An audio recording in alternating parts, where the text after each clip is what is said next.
अठस्तरीतम स्वाधीनता दिवस पालन अवसर में पुरी साहित्योत्सव समिति पुरी आनुकूल्य जिला संस्कृति भवन ठारे कविता पाठोत्सव अनुष्ठित हो जिला सूचना लोकसंपर्क कार्यालय भाग पक्षर प्रतिवर्ष भली चलित वर्ष कविता पाठोत्सव सुश्री कृष्ण महापात्र जोगेश्वर प्रहराज मिलित संयोजन अनुष्ठित होता।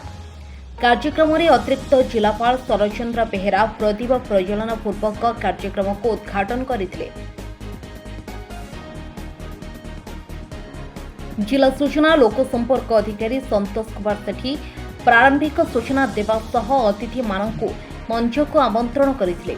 आयोजित कविता पाठोत्सव में यथाक्रमे विपिन दलाई, सदाशिव मिश्र, कृष्ण रथ, शिवसुंदर मिश्रा, विजयलक्ष्मी दास, प्रतिभा त्रिपाठी, अनाम साहू, वीरेन्द्र कुमार महांती, सुरेश कुमार पट्टनायक प्रमुख मंचासीन थे। ए अवसर में वरिष्ठ कवि तथा साहित्य ओडिशा साहित्य एकाडेमी प्राक्तन सभापति हरिहर मिश्र रचित कविता संकलन पंचम द्वार अतिथि मानक द्वारा लोकार्पित होता।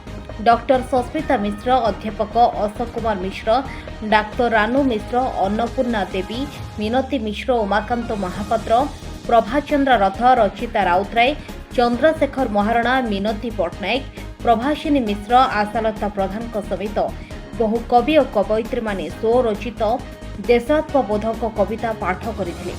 सुरेश कुमार पट्टनायक लोकार्पित संकलन गोटे कविता आवृत्ति करथिले। शेषे सदाशिव मिश्र धन्यवाद अर्पण करथिले। पुरी प्रणव कुमार प्रधान की रिपोर्ट, स्टेट प्राइम न्यूज। मु वीरेन्द्र महांती, शिशु साहित्यिक। जो कविता सब चलती तो आसंता काली जो आम 78तम स्वाधीनता दिवस अवसर में तो ये जो कविता सब चलती केवल आसंता काली स्वाधीनता दिवस कविता ना ना अन्य किसी कविता नहीं आसर कर ना ये हूँ आमर दीर्घ दिन धरी आमर पुरी जिला प्रशासन तथा पुरी साहित्योत्सव समिति पक्षर आम एठी स्वाधीनतार अव्यवहित पूर्वर आम देशात्मबोधक कविता पाठोत्सव करूँ। ए वर्ष 78तम स्वाधीनता दिवस अवसर में आज 14 अगस्ट आम पुरी जिला प्रशासन सहयोग पुरी साहित्योत्सव समिति पक्षर शताधिक कवि मान नहीं एक कविता आसर कराऊँगी। ये केवल देशात्मबोधक कविता आम देश ये माटीर ए गौरव गान करने आम स्वाधीनता को मन पकाइवाई स्वाधीनता को स्मरण करने आज ये स्वाधीनता देशात्मबोधक कविता आसर आयोजन करा आज कार्यक्रम में आम देखुचे आप देखु भारत वर्ष 78 वर्ष धरी जो स्वाधीनता होता तार आम बर्तमान पर्यालोचना करवा दरकार। स्वाधीनतार अवस्था स्वाधीनता क्यों अवस्था बर्तमान अच्छी आम स्वाधीनता होती जो कष्टलब्ध स्वाधीनता आज कौ अवस्था पहुँची देश मनीषर स्वाधीनता अच्छी कि नहीं मनीष भितर बर्तमान जो प्रकार हिंसा द्वेषवाद इत्यादि चली आप देखो बांग्लादेश में कौ भाव हिंसा चली एवं पाकिस्तान में कौ भाव हिंसा चली चीन बर्तमान कौ भाव आक्रमणात्मक ये करुँच काश्मीर जो अवस्था है क्षेत्र में आम समस्ते जदि भारत एक नहबा जाति भेद वर्ण समस्त भूली आम देश मातृका रक्षा करवा से हूँ कवि मानकर स्लोगान। नमस्कार, मोर ना हूँ विजयलक्ष्मी दास। मु आमर अनुराग साहित्य संगोष्ठी सभापति अच्छी एवं अन्य अनुष्ठान मानकर मध्य रही।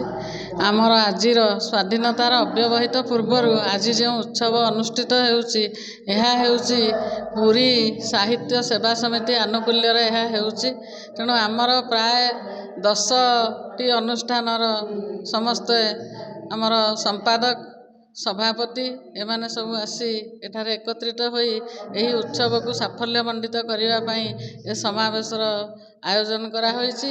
एहा जिला प्रशासन तरफ आमर पुरी सहरर सबु अनुष्ठानर संपादक सभापति एवं विशिष्ट साहित्यिक मानकु नहीं आज ए भव्य परिवेश सृष्टि करा होईछि एवं एहार लक्ष्य हेउछि आमर 78तम स्वाधीनता दिवस रे आमर देशात्मबोध कविता पाठ ଆମ ଭିତରେ ଏହି ସ୍ୱାଧୀନତାର ମୂଲ୍ୟବୋଧ କିପରି ଜାଗ୍ରତ ହୋଇ ରହିଛି, ଆମେ ତାକୁ ଶବ୍ଦ ବ୍ରହ୍ମ ମାଧ୍ୟମରେ, ଆମରି ଲେଖନୀ ମାଧ୍ୟମରେ, କବିମାନଙ୍କ ମୁଖରୁ, କବୟିତ୍ରୀମାନଙ୍କ ମୁଖରୁ ଆମେ ତାହା ଆଜି ଶୁଣୁଛୁ ଏବଂ ଅନ୍ୟମାନଙ୍କୁ ଶୁଣାଉଛୁ। ଏହା ଆମର ଜିଲ୍ଲା ପ୍ରଶାସନର ସହଯୋଗରେ ହୋଇଥିବାରୁ ଜିଲ୍ଲା ପ୍ରଶାସନକୁ ଆମେ ଅଶେଷ ଅଶେଷ ଧନ୍ୟବାଦ ଏବଂ କୃତଜ୍ଞତା ଜଣାଉଛୁ। ପରିଚୟ ଆଜ୍ଞା। ଆଜ୍ଞା, ମୁଁ କମଳିନୀ ପାଣିଗ୍ରାହୀ ପୁରୀରୁ କହୁଛି। ଆଜ୍ଞା, ଆଜି ଯେଉଁ ସାହିତ୍ୟ ଆସର ଚାଲିଛି, ଆସନ୍ତାକାଲି ଯେଉଁ 78ତମ ସ୍ୱାଧୀନତା ଦିବସ ଅବସରରେ ତ କ'ଣ ରଖିବେ ଆପଣ? ଏଇଥିପାଇଁ ଆମେ ସ୍ୱାଧୀନତା ଦିବସ ପାଳନ କରୁଛୁ, ଯେଉଁ ବୀରମାନଙ୍କର ଆମ ଦେଶ ପାଇଁ ଯେଉଁ ଶହୀଦ ହେଇଛନ୍ତି ସେମାନଙ୍କ ସ୍ମୃତି ଉଦ୍ଦେଶ୍ୟରେ ଆମେ ପ୍ରତିବର୍ଷ ପାଳୁଛୁ ସତ, କିନ୍ତୁ ସତରେ କ'ଣ ଆମ ଦେଶ ସ୍ୱାଧୀନ ହେଇଛି? କେବେ ସ୍ୱାଧୀନ ହେଇନି।